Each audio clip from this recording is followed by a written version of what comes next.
Good morning, everyone. Trevor Thompson, TNT Pressure Cleaning Dynamite Service with explosive results. You're going to need a broom that's got some coarse bristles in the middle and some medium bristles on the end. You don't need a squeegee like I have here.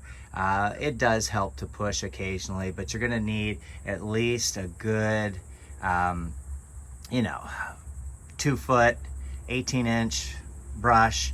Your standard 10-inch or 12-inch is not going to do it. You're going to need a big brush. What we're going to be doing is dry sanding. Instead of wet sanding, we're going to be dry sanding, and all we're trying to do is get sand into the joints and seams. Now you can use a joint compound, you can use many different types of sand. We've used play sand forever, we've used paver sand, we've used a non-chlorinated angular silica sand. There's many different types of sand available. We're going to be using these bags here. We've got a couple more back there. And what our objective is, because we're not sealing, the driveway has been cleaned, but what we want to do is we just want to fill in the joints and seams. So I'm going to turn you around and you're going to kind of see, the age that's on this driveway. So you've got some chips that are here and things like that. But you can see into that joint we have no sand there, and so that's something that you want to sort of take into consideration throughout the entire driveway. And you can see this is a relatively big driveway. So you do want to make sure that your driveway is cleaned prior to, but you can see what you've got here in regards to the square footage and how many bags of sand that you're going to need. Do not over sand these joints. I'm going to turn you around really quickly. You've got two things here. You've got a chamfered edge and you have a beveled edge. That sand needs to be 1/8 of an inch to 1/4 of an inch below the chamfered edge. So if I, let's see if I can just take a quick little knife out here and show you really quickly. So what I'm going to do is I'm going to show you what that chamfered edge is. Do you see where that blade is touching? So that blade is touching the chamfered edge. That's that line down there. That's called a chamfered edge. That's a beveled edge. That's a chamfered edge. So 1/8 of an inch below that, and you're, doing yourself a good sanding job. Wet sanding is a lot easier than dry sanding. Dry sanding takes a lot more time. It's a lot more labor. But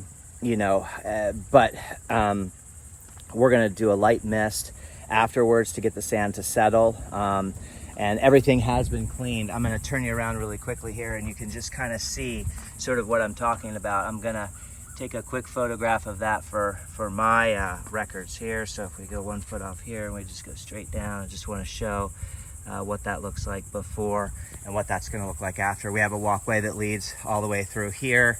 And then we've got another one around the back. So the very first thing I'm going to do is take my blower and blow all the dirt and debris off of here. Every seam, every joint, you want them completely clean.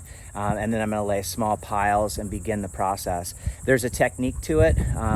You're not just sweeping, as you would traditionally sweep a floor. There's a bit of a technique to it with learning how to flick the brush so that you're not over, putting piles and piles of sand. So do this on a day where you're not going to get rain. You do want to wet it down so that it packs itself down. And ideally, it would be nice to seal over top of that, but every customer is different. This particular customer had a bad experience with a previous sealing company on a pool deck on a property that they owned prior to that, so it left a bad taste in their mouth with sealing. So but that interlocking paver system will begin to settle, buckle, move, undulate, because here in Florida primarily we're built on sand, and so the ground does settle, and with pavers you're going to get that. So to prevent that, sanding is definitely something that is highly recommended, and leave that up to your professional to make a determination whether or not you're in need of sanding. So hope everyone's having a great day. I'm going to get set up. I'm going to grab my blower and I'm going to get this driveway nice and cleaned off. I run this little Husqvarna unit, and it seems to really do the job. This tip here It can be flipped upside down or straight up, depending on what you're doing. So gutter cleaning, and there's so many different applications of what we do, and there's just not a one size fits all. I had a guy this morning on YouTube ask me, hey, you didn't give me measurements on the oxalic acid. Well, anybody that's been in this industry for any period of time knows that you are not going to be able to get specific measurements. There is a standard, so we're going to say 2 cups, 16 ounces per gallon of oxalic acid. So 16 ounces of oxalic acid per gallon for rust, iron, and sulfur removal. But what is the surface that you're cleaning? What substrate are you cleaning it off of? Is it vinyl siding? Is it pavers? Is it concrete? How much of it is there? Is it rust? Is it sulfur? Is it iron? Is it battery acid? So, there's just not a one size fits all in this industry. You're gonna have to base your stain on the surface that's sitting on, the type of stain, how much of it is there, and you're gonna learn over time to begin to start to play with your dilution rates to get things perfectly.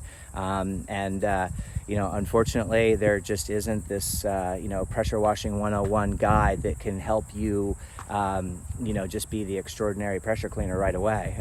This stuff takes time. It's just like stain removal with laundry or, anything else that you do. And I don't mean to laugh, because it's taken me years through trial and error, and through putting something down that was recommended, through anything, even the F9 cookbook. He's got some great ratios and specifics, and it does absolutely work. I'm a huge believer in Craig Harrison Front 9 Restorations, but you have to base your stain removal and the product that you're using on an individual case-by-case scenario. Some stains I've been able to lift with next to no product at all. Other stains I've had to use, the product straight, or even switch to a different product because that product wasn't working.